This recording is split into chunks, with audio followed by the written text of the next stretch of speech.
What an incredible day for an exorcism.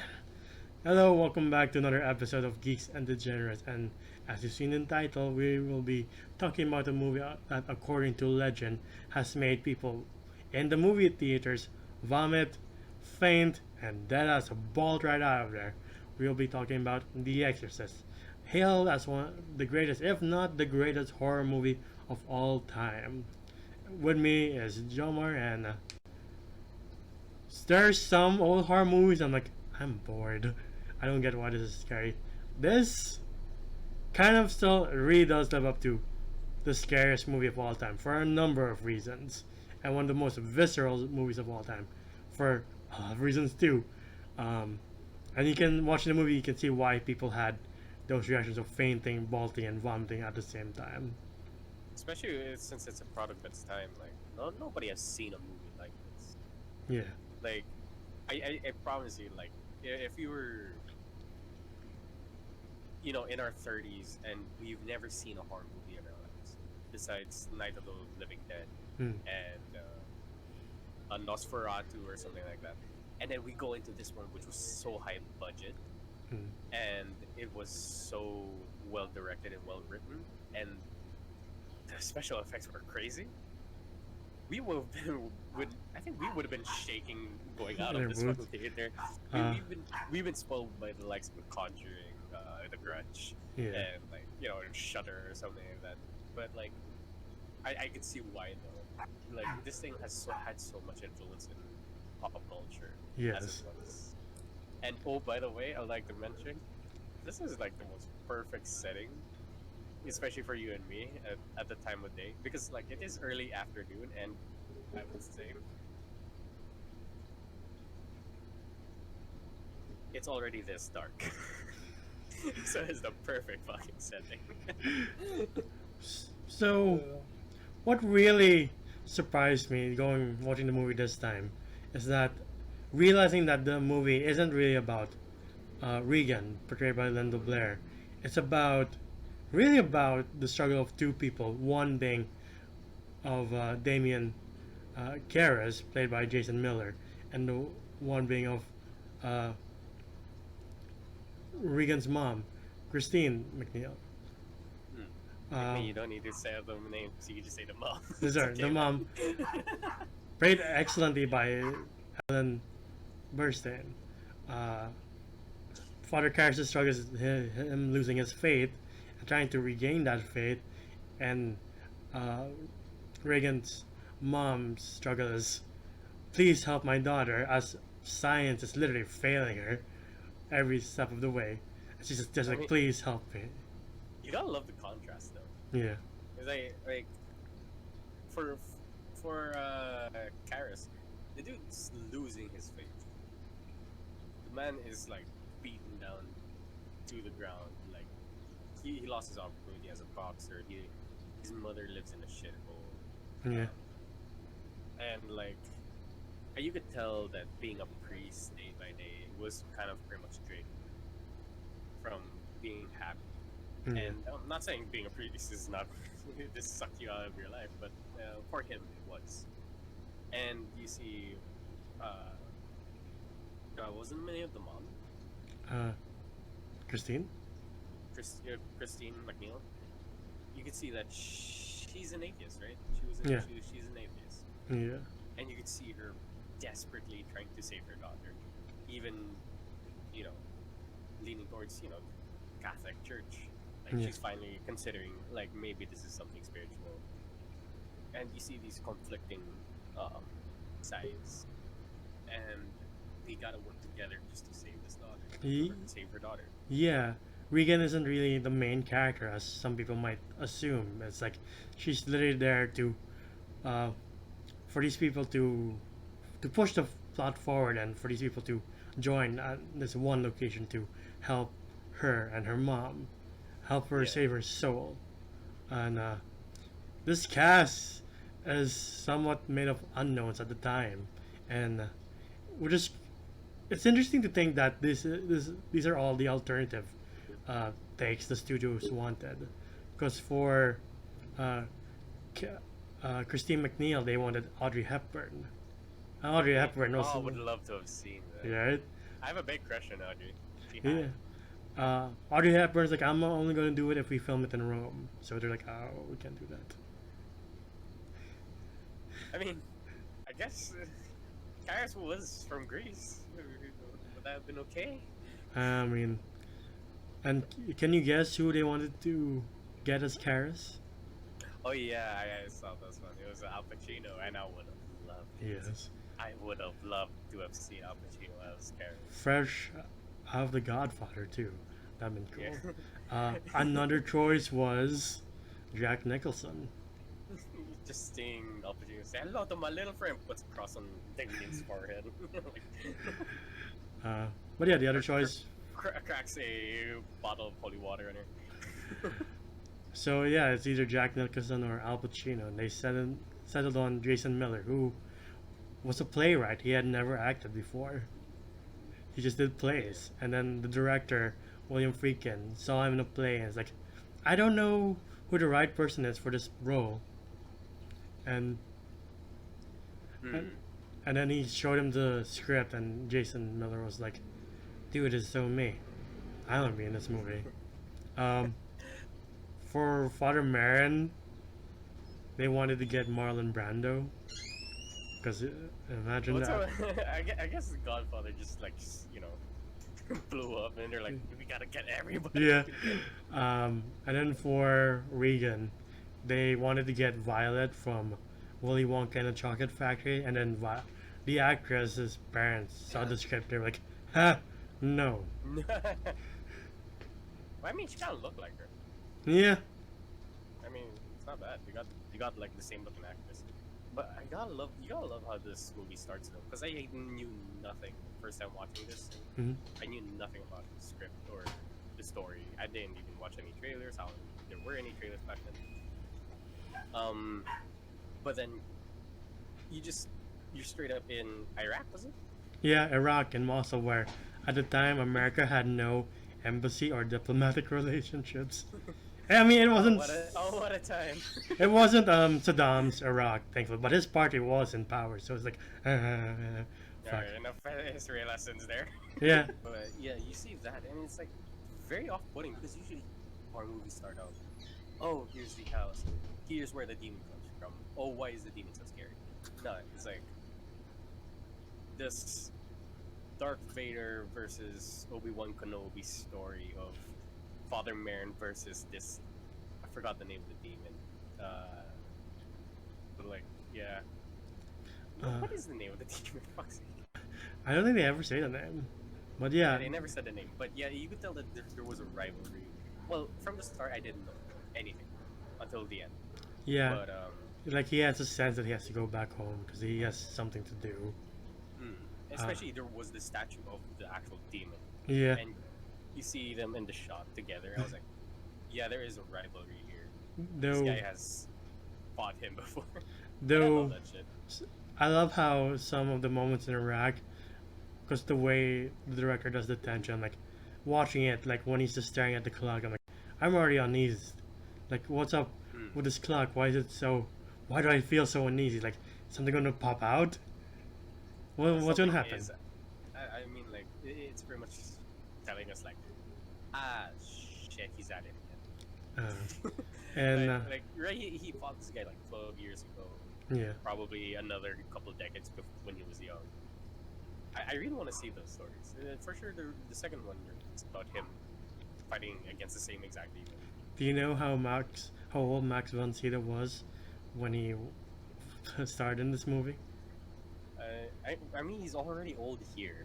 Like He's 40. he's already old in like The Force Awakens. So I'm getting what? How old is he? He's 40. The man looked like he was like a few steps away from death in The Exorcist. Hey, What the fuck? the power of good makeup, you know? I guess, but holy shit, like he was shaking and trying to get like, I don't know, what were those, opium pills? Yeah. I don't know what they had back in the day. But we cut to Georgetown with Chris. Sorry, I kept saying Christine earlier. I don't know why. And Regan McNeil, and you discover that Chris is a well-paid actress and has a successful career, and she and Regan are doing well for the most part. except for the fact that Regan has a deadbeat dad apparently. We're like, poor kid, and Who's in Europe? yeah, and you can, as the movie goes on, I'm like, oh, that's where she learns those words. Oh, yeah. Though I like how, I don't know if it's on purpose or the scene where Chris is chasing Regan playfully and they're wrestling a bit. Like, it's like symbolism of like how they're gonna wrestle for her soul later. Like, cool. And later on, you discover Regan has a thing for Ouija boards. You're like, oh, that's how it's gonna happen.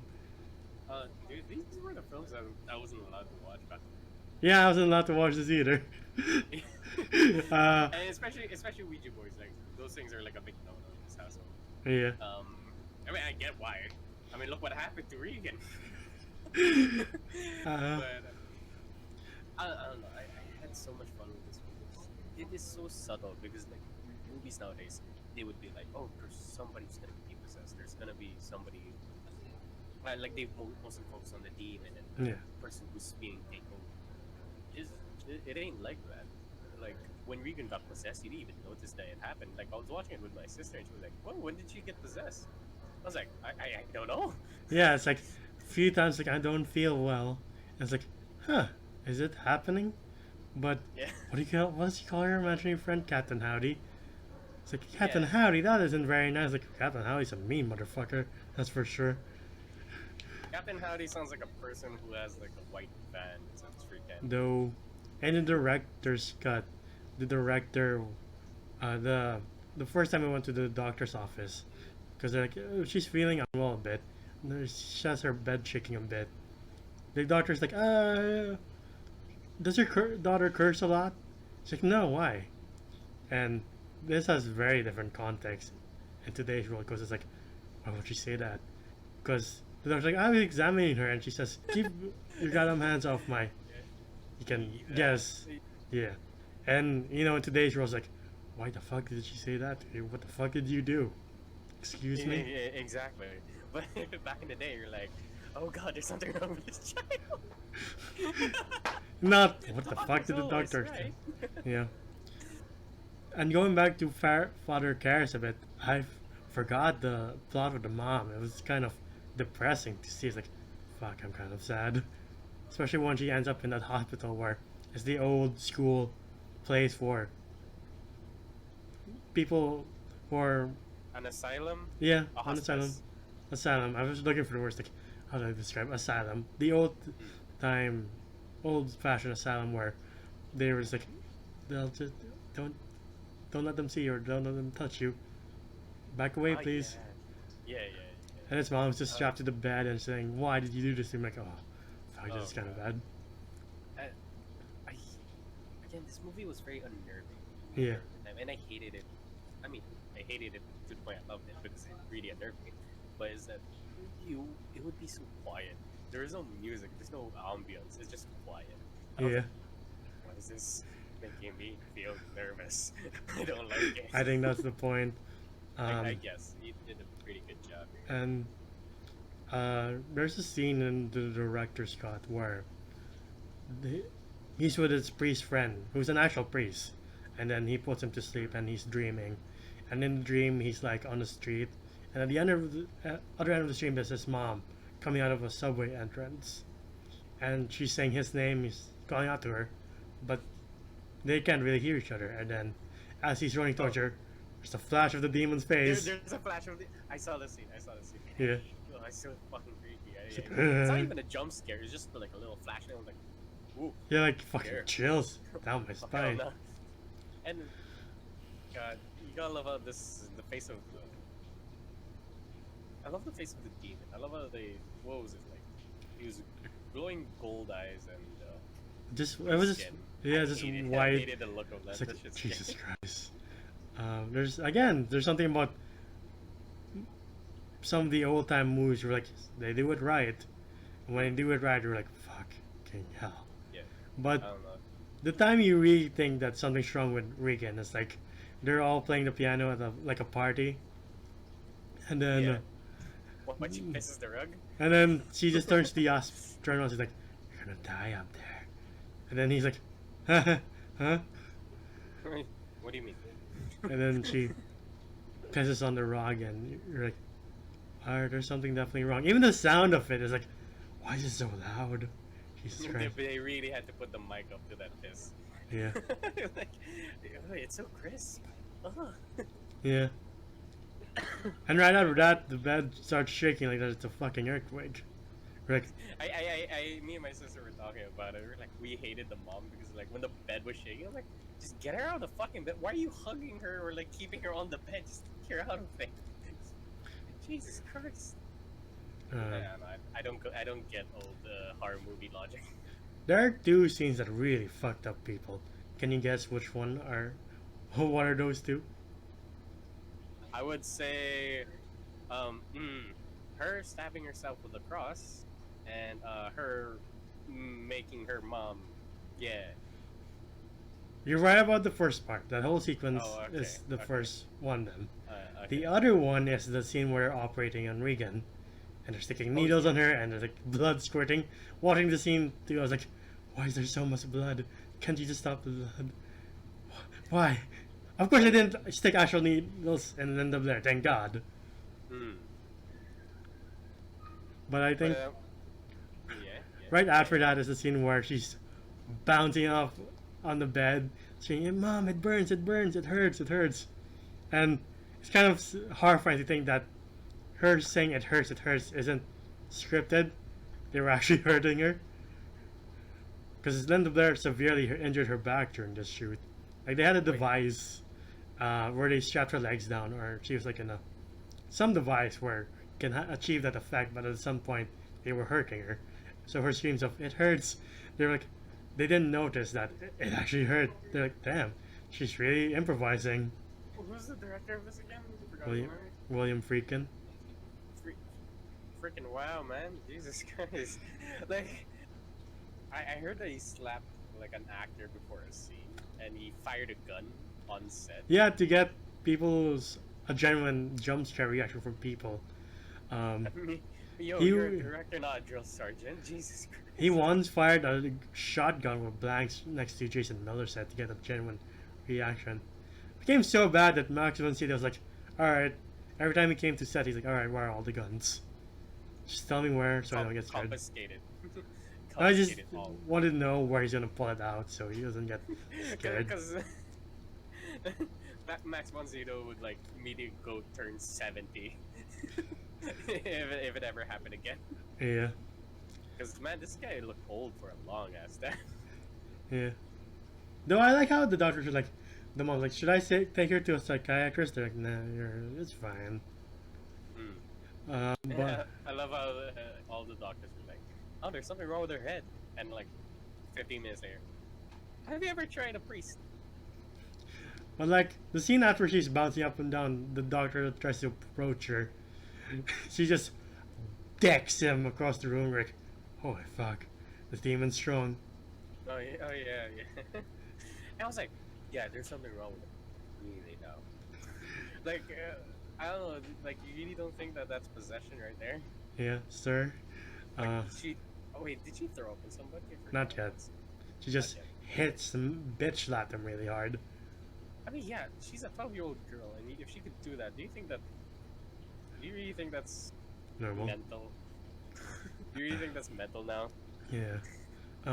The other scene that gave me chills is like, remember when Regan's mom, Chris, entered the house and the lights are flickering?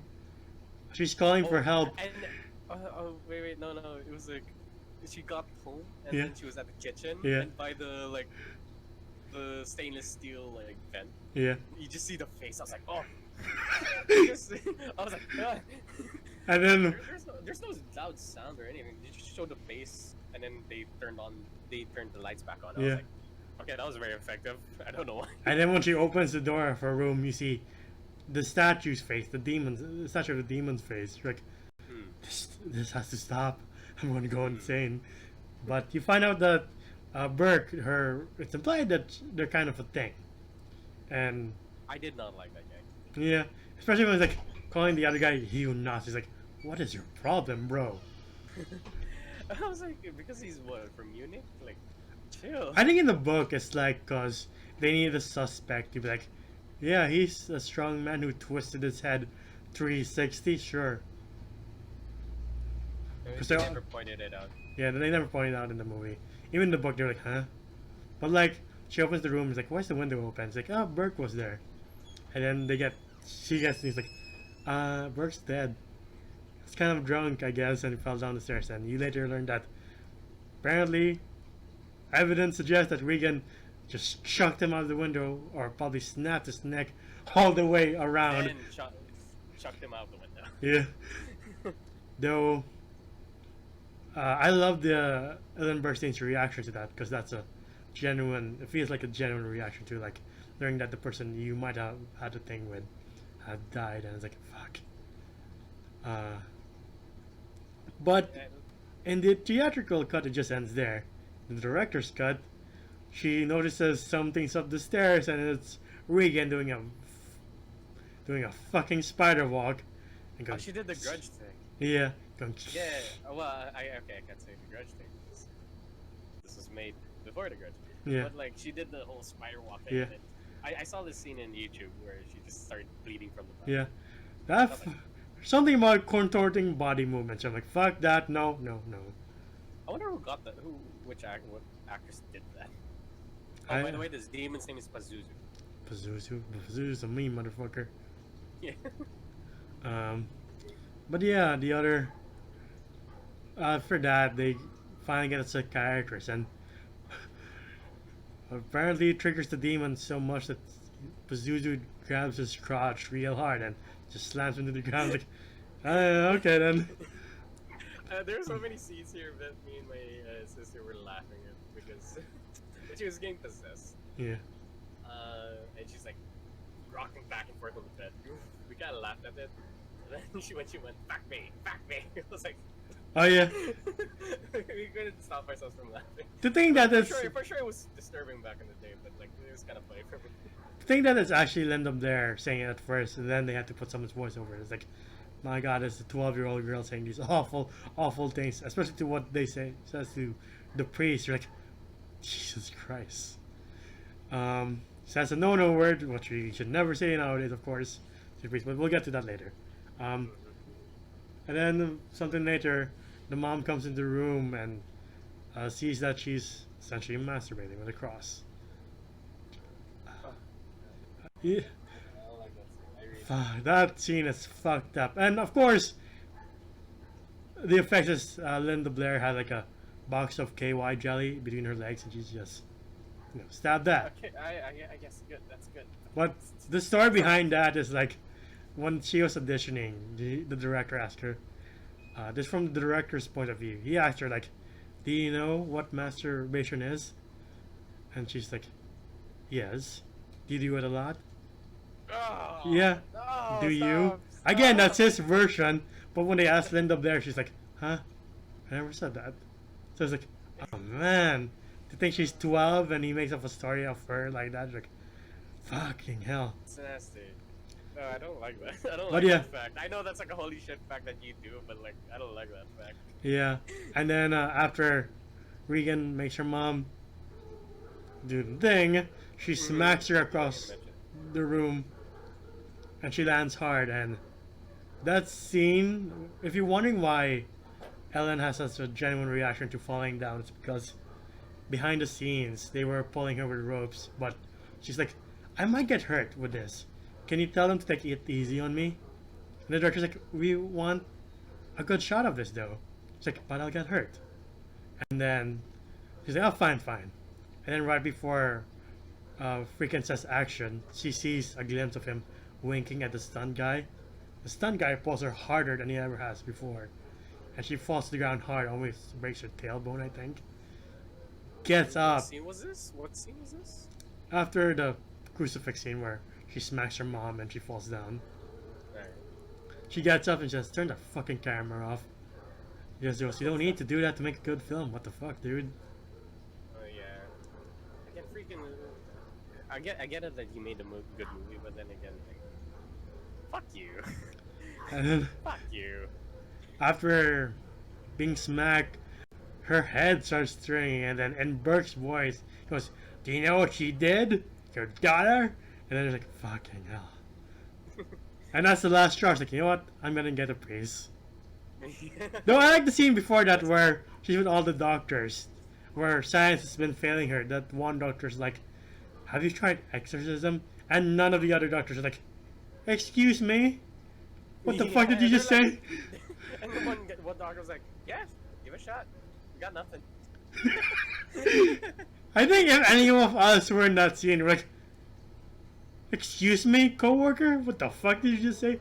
Like, I thought you were a man of science. Dude, what the I thought you graduated med school. I mean, okay, give yourself the benefit of the doubt. Like, let's say your daughter was doing those things. Do you really think that, like, and science wasn't able to fix it? Like, you've done all the X-rays and all the tests.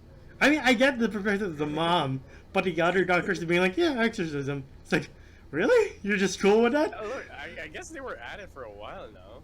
They're like, "Yeah, this chick's tiring. Let's toss her to another profession." Though this story is somewhat based on a real story, and that one is, I think it's a German family where they brought their son. It was in the 40s, right? Yeah, they brought their son to like a Lutheran pastor, and he's like, "You know, the Catholics have a thing called exorcism." It's like, it's not my job to do that. Wrong denomination, bro. Yeah.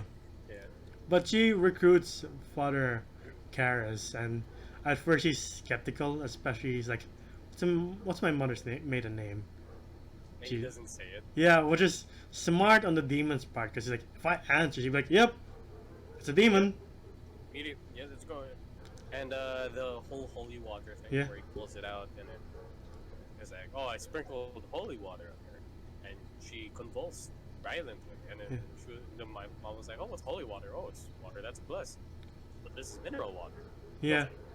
And the demon knows. It's like, if I don't react to this, he's like, "Yep, he knows it's mineral water. Better call the church." Like, I mean, and then the demon got a little bit too comfortable and started talking in like Latin and tongues. So I was like, Yeah. "Damn, man, you just gave away your cards." Yeah. The first encounter, he does that whole Dilophosaurus projectile vomit. I hate it. I hate the vomit scene. Jason Miller's mouth was open for that. I was like, "Oh." That's the worst part. Freaking says, "Don't worry, it's gonna hit you in the chest." Okay, I don't think that was Freakin's fault. I think that was on the prop guy's fault. No, I think he knew, and he's like, "Just don't worry, it's gonna hit you in the chest." He's like, I mean, "Fuck you." they cut it from him just wiping it off. Yeah. That shit was that shit was rancid. No. I was like, With all the, it's gonna take a while for the church to agree. When he brings up the church, like, sure. I'm like, Greenland. Do it now. Seems like a very big problem. Yeah. I was like, dude. What was all the trouble? Fuck. They're like, bring Marion with you, because he's a pro at this too. And like, that's where we get the famous shot of The Exorcist, where he's driving up in the cab, and then the first thing he sees Regan's face, like the demon senses it. Dude, no, the thing I loved about this shot, and especially it's on the poster, is that you see the priest arriving to the house. It doesn't feel like a priest arriving to a house or a destination. It feels like somebody going up against something way out of his league. Like you could tell from there, it is kind of Batman versus Superman kind of thing, Yeah. you know? Yeah. Like a puny mortal against an actual god Yeah. kind of feel. And Like there's a little weight to the photo, and especially that scene when he arrives at the house. And I love that. I love that little message there. all these years later, that shot is one of the most impressive shots I've ever seen watching movies. Like, goddamn, this is a pretty great Really? shot. The T-Rex coming out with static. I mean, that's cool, but like, just in terms of symbolism and like the lighting, Okay, just I get perfect. you. Hey, but there's a roar though. Sure. But yeah, they kind of have an Avengers moment. Like, let's do this. Let's kick its ass. Yeah. You just see, was this Jason Miller character just like I'm like, I was a skeptic, but he started lifting the bed. Like, oh my god. Dude, when it's the earth quaking, it's like fucking hell. This demon's not giving up without a fight. That's for sure. I was wondering, like, did anybody else feel that, or was it just isolated in that room? They're like, damn, that house is kind of crazy. Like, there's a magnitude 7 earthquake happening. Like, what's only in happening? that one room. Right.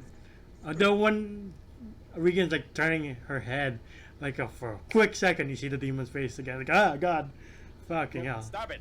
Ah. That's what I like about the demon face. It's not like a scary jump scare. But, Yeah. But no, here it's like it shows him like, stop it! I don't want to see it again. And then the demon vomits again. And like, this is just gross at this point, because it's not projectiles, just. It's just oozing now. Like, eh. To anybody eating while watching this review, I'm sorry. To anyone who watched the movie while eating, like, I'm sorry, guys. The makeup on Linda Blair is like, damn, did such a great job of someone fucked up in the face. I mean, like, yeah, like the amount of like bruises that this demon has inflicted on this poor girl. Like, I don't know, I felt bad, but there is this one scene I really loved, and it was towards the end already, like the third act, where it was right after. Oh my god, my sister's face scared the shit out of me. He scared the shit out of me. But oh yeah, I was going back to the scene. Like, it was the one where it was our first match, and I love how they did emphasize that Karis used to be a boxer, and you gotta love how Max's fucking character was like, oh, take a rest, because we're gonna go at it again. It kind of felt like, what was it called? It's kind of like a boxing match. Yeah. It's like you gotta just take a knee for a bit and go back at it. But you could see him losing his faith, losing his confidence. Yeah, especially when he enters the room and it's his mom's like, that's kind of a low blow, demon. Dude, that shit was scary. It wasn't even a jump scare, but they just showed the mom. Yeah, like, Fuck, god damn. lady. And she starts speaking in her voice, and he loses it. You're not my mom. You're not my dad. But yeah. But yeah, like after seeing that, you could tell that like it kind of took it out of him. Yeah. And like, wasn't he the other priest? Marin. Marin. Like you could tell that like, okay, I'll do this on my own. Yeah. It's okay, you can sit this out. Because you can tell it's really not doing so well for Karis' character. Karis. And then the mom comes in, which is like, and you could see Karis just like burying himself in his arms. He's like, mom goes, is she gonna die? And he looks at her and he's like, no. And that shit was a rocky moment for me. Yeah. Like, there's no music, there's no triumphant like soundtrack. No, him standing up and it's like, I gotta go back in there. I was like, there's no music. You're like, let's fucking go. let's fucking go. That was me. I was like, yeah. Yeah. And then, I don't know, the way he walked out of the scene, going straight upstairs, I was like, badass. Yeah. The And dude went out like a champ. Though. That's how I wanna. One of the ways I wanna go out. for Father Marin though, the way he's doing CPR on Father Marin, I'm like, I don't think that's how you do it to save a person, dude. Pounding on his. I know, no, that is a thing. You pound on the chest enough, you will break a rib, but like. Yeah, he's already an old man. Like, can you just take it easy on him? He might not live that long if he comes back anyway. Sing the Bee Gees. Sing the Bee Gees. Are they out at this time? Oh, the demon is like laughing, like mocking him. Just grabs this girl and starts wailing on her. Like, oh damn! The first time I was like, is he gonna punch the demon out? Still a little drunk. But I don't know. I found that scene creepy though. Like when he found Father Marin dead. Yeah. Demon was just like at the corner of the bed. Yeah. Ugh. Okay, one of the moments I really don't like is when they turn their back against Regan. Like, you remember after the exorcism and like the demon's like kind of tired and sore about to breathe. He turned his back and he's like, "Well, the demon's right fucking there." I was like, I will get out of the room and then contemplate. I won't sit beside it. Like that really unnerved me. But yeah, then you get that scene where he's like, "Take me instead, take me instead." The demon goes in him, and as a last ditch effort to exorcise the demon, and I don't think he even exorcised it. Mm-hmm. He jumps out of the window. Yeah. Kills himself at the same stairs that one Burke dick died. of a British dude died in. Yeah, it's a great reaction of him going no, just flinging himself out the window. Oh yeah. Like it took everything out of Karras. Yeah. Just to launch himself out. Yeah. And apparently it's such a dangerous stunt, and the stunt guy had to do it twice. So it's like, did they actually throw somebody off a 2-story house into a I think set of stairs? he launched himself. Like, they already padded it enough to, like, it's safe enough. But yeah, I had to do it twice. It's like, Jesus Christ. Okay, I would get it. Okay, as a stunt, I would get like launch yourself out of there, then you cut there, then you just film him rolling down the stairs. Yeah, I guess They that's had how to. I did it back in the day. But I yeah, like that. then you see You're a piece of shit. Just saying. the mom and the detective Kitterman, played by I forgot his name, but played by a veteran actor. And the detective was kind of like, she's kind of sus in this too. I was like, really, a 12-year-old girl? Fine, I guess so.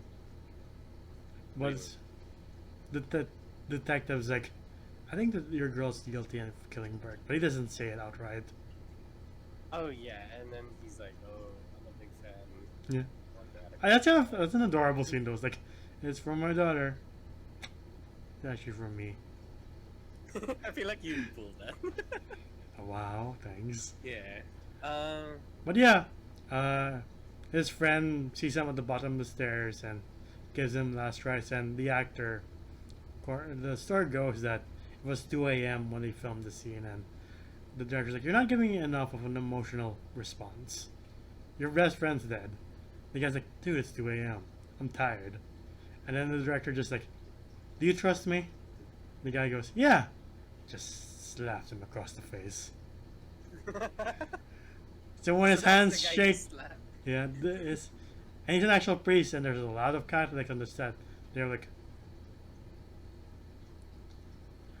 and then his hand was shaking, not because of sadness, because he's like, "I'm gonna fucking kill you." Oh yeah. Yeah. Freaking, you're a piece of shit. Yeah. Pretty good movie though. Doesn't justify you being an asshole. Jesus Christ. No, it does not. Slapping an actual priest. Though, about that priest, he's convicted of a sexual assault. God damn it! Never mind. He deserved it. In the 90s. I didn't really do research if he was guilty or of what, but like I just know it's a sexual assault, and I think the case is still ongoing. So I was like, this set is kind of cursed, because I think one of the cameramen died. Some other production member had like a stillborn baby. The actor for Burke died of the flu. So there's some that I don't know. I think these are just natural causes. You have a lot of people in one area. Of course, one of them has to die. Like of course, like if you put 100 people in a house, for sure in 5 years, one of them's not gonna make it. Yeah, but the director, the actor for Burke dying a few months after the shoot is like, that's strange. Of the flu, of all things. Hey man, medicine wasn't that good. Like you saw how they did MRIs. There's, But the fucking flu. And loud noises. Anyway, but yeah, the film ends. Which one's the skeptic here? The film ends with like the mom going, "She doesn't remember anything," and I was like, "Does she though?" She doesn't. And like, also like, I don't know if you got it, but like this movie had me on the edge of my seat through the entire time. And then her looking at the collar of the priest and then kissing him on the cheek. I was like, huh? Yeah, I was like, ah, like, oh, okay. okay. Like, something else gonna happen? Is Pazuzu still there? Yeah. Then she gives him the necklace, though in the director's version, he goes, eh, paano kung ayaw, ha? Yeah, paano kung ayaw? Just give it back. He gives it back. And then he Yeah. sees Regan waving. I thought the first time I saw that, as she's waving back, she would turn back into the demon and be like, oh fuck. But It was a Michael Jackson Thriller. yeah, I was expecting that. She turns back, her eyes are Glowing. yellow, and then you're ha. And there are two versions of the ending. One being the one in the theatrical version where he's at the stairs and he's just contemplating, and then it ends. The other one is where he meets the detective. The detective's like, "Want to see a movie with me?" And he's like, I've seen it, but sure."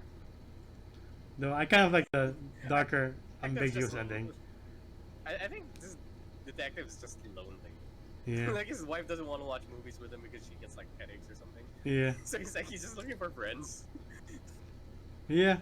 And I think this is the movie where they were like, we're confident in the wide release, because they dropped in like 24 theaters and then slowly they would do it. So when they found out how successful it was, like when Jaws came out years later, it was the first wide screen release because of this movie. Oh. Like, oh, genre movies can be successful, or blockbuster level. Though, strange thing is that it didn't open in the black communities, so they had to go to the other nicer communities to watch it. And then when you're like, oh, there's a market for this too, it should open there. Oh, God damn it. Yeah, Really? Okay, fine. Well, I mean, it was made in the 60s. 70s. So yeah. Still kind of a shitty thing. Still at the height of that, you know. Racism thing. Yeah, I mean, it's still there. It's still there. Obviously still there. But yeah, hopefully times change for that. And Hopefully that's they changed. improve from where they were Well, back then.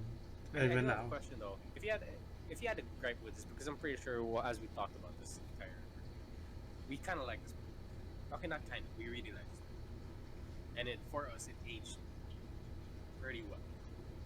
But would you have any gripes? Not really. Like, I like the pacing and the acting, the everything, actually. I mean, I've said before that I do like slow pacing, and yes, it did work for me here, and have a very big payoff, like a very good climax. I think it was a little bit too slow. Really not. Like, yeah, like there was too much like scenes in the hospital that I was like, okay, move on to the next solution, please. And a lot of, I don't think they had to film Jason Miller doing an entire lap through jogging. Like you could just, well, you just giving us a, like him running towards the bleachers, towards the detective, and we would have gotten to the context that he works out and he's a boxer. I don't know. Yeah, there are some points where like it kind of dragged on the scene a little bit too much, but that's just a little bit. But yeah, when this film came out, they were like, ambulances parked in front. They're like, can you take this movie, huh? You puss. And here we go, I'll watch this. Can you take this, huh? Huh? Really, you're provoking the audience while you're watching it. Yeah, and as I said before, people vomited, fainted, and dead ass bolted out of the theater. Which I kind of wish I saw people running out. I'm like, what is this movie? Yeah, I mean, for us, it's not that much anymore. Like, we have been spoiled by the likes of, as I said, Conjuring. Shit done by, James Wan. I've kind of seen where in The Conjuring 2, a girl stands up and says, puta ayaw. Just run out of the theater. I gotta love those. If the scene's too intense, you just see somebody get up and rush out. Oh, I mean, like, okay, this one thing that nobody has done besides, I guess, in the Evil Dead for a while, is that scene with a cross. Like, you don't see that shit anymore in this kind of horror genre. For good reason. It's so For fucked a up. good reason. I mean, you could see how my reaction was when Enzo was describing. I was like, "Stop talking." We get it. Seeing that scene again, I was like, ugh. No, for me the grossest part. Okay, yeah, her stabbing herself was really a gross part, but her grabbing her mom. Saying lick me. It's like, no, stop. I'm trying to censor myself already, piece of shit. oh man, that's a sick scene. Like, I don't feel well, Mr. Stark. I mean, I wouldn't even look at my daughter the same if I saw that. Like, damn, sure you're cute now, but like last week, no. Like now, I don't want. Like, you gotta love how it really affected everybody at the end of the film. Like,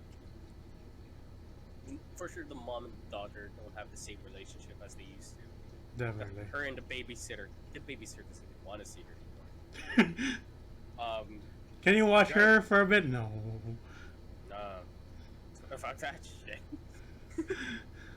I mean, yeah, I don't know, man. This movie is great. Yeah. It is great on its own. Like, for me, I do have a problem with the pacing, but then again, it was really good. Like, yeah. When it was my first time watching this was not fun. The second time watching it, I kind of saw the flaws, but then again, I still enjoyed it. But all being said, what would you rate this movie? Damn. I'm giving 9. That's 2 in a row. But yeah, I'm giving this a 9 because like, it does hold up. Like if you watch this, especially if it's like, how old is it? 50s, 40? Somewhere there. Years old. Almost. Oh yeah, I think 50. If this movie's 50 years old and it's still like really disturbing, it's really messed up to watch. Especially if you watch it the director's cut, as Enzo mentioned. And I don't know, it doesn't hit me like, oh, how The Shining does. This thing hits hard. Like, it is. If I were to describe this film, it's like you going to a haunted house, like in an actual haunted house, and you have to go through a room, and somebody pushes you into the room. It feels like that. Like it feels like the thing is directly at your face, kind of deep. And I don't like The Shining that way. So this is why, like, when people say like, "Oh, this classic is so scary," I'm like, okay, and I'm like, oh. Well, this is a classic, and it is truly terrifying. Like, I will say. Yeah, how about you, Benson? I am gonna go ahead and give this a 10 out of 10. I think this aged very fine wine, like The Shining. Sorry. God, somebody help me! He's speaking in tongues. It aged like very fine wine. Like I said, The Shining or something, like The Conjuring, will and does. And as you said, it holds up really well. I get what you're saying about the pacing, but like for me, that's what I enjoy about this movie. Like, it's one of those movies where you just sit back and not really relax, but you just enjoy it for what it is. Like, just taking the time. Like, yes, it's part of its time, but my God, it's one of the old-time horror movies where it really holds up. And that's saying something. Like, when I watch stuff like The Shining or Carrie, I'm like, man, I'm bored. And yeah. Yeah. But yeah. Like, I would say that I do have some movies that I'm like, oh, this is a brilliant movie. I will never watch again. Like, excuse me, The Goodfellas and The Irishman. Is this one of them? No. This I would love to watch, especially with friends. But like, I would love to watch this with you guys when we are allowed to. Mm-hmm. And I don't know. I feel like it'll be fun. And it does live up to, in many ways, the title of the scariest movie of all time and the most visceral movie of all time, because it's definitely both. Because as we've described some scenes, it's definitely both. You're like, oh, Jesus fucking Christ. I mean, they don't show it, but they put a pretty good emphasis on it. Yeah. Don't show it. What do you mean? The Please. fucking cross thing? They show that for sure. I mean, they didn't show more graphically. Yes. Yeah. Oh man, I can't imagine how they describe it in the book. It's like, oh. I really need to read that book. Yeah, me too. But you know, I'm not the books aren't the biggest fan of me, and neither am I.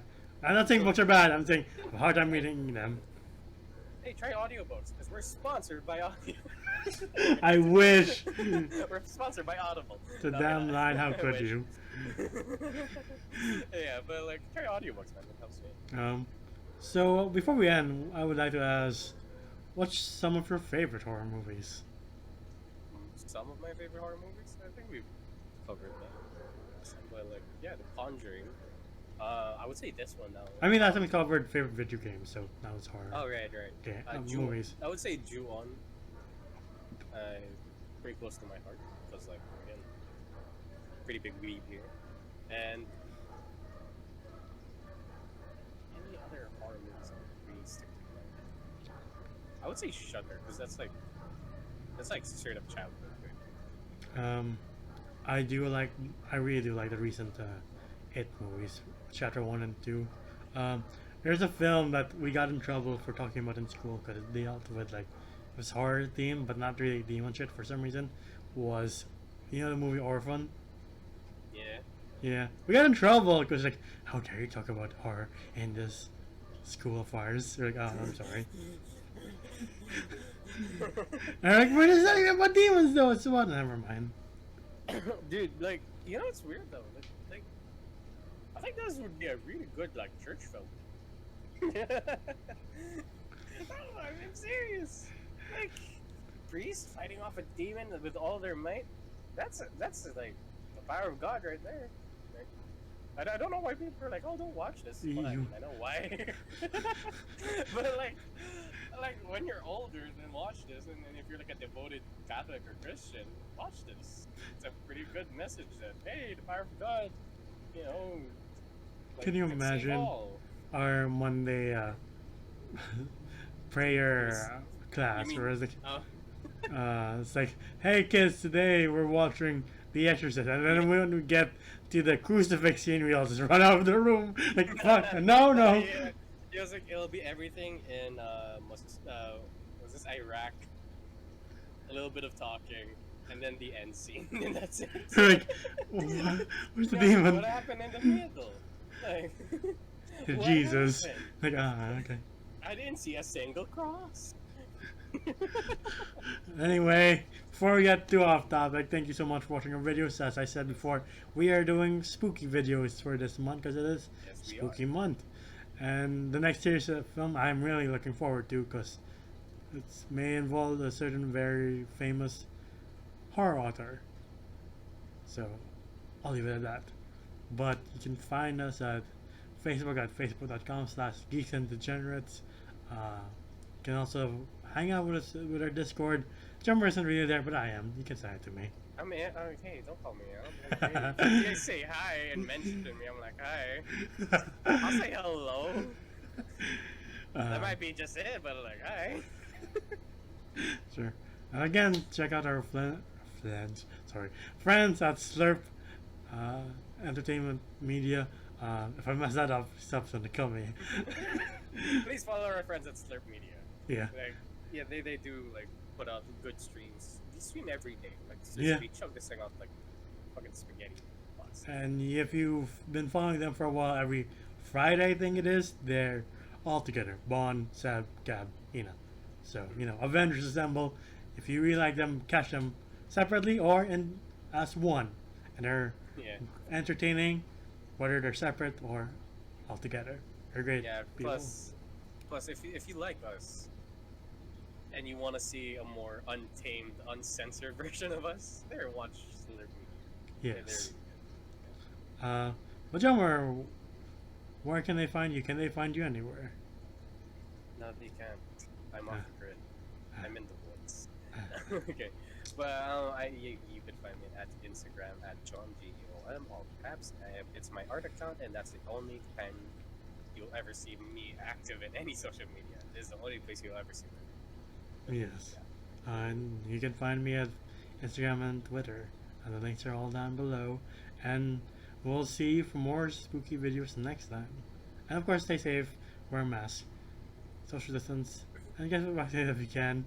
And please, let's do that so we can spend Spooky Month together sometime in the future. Goodbye. Yeah.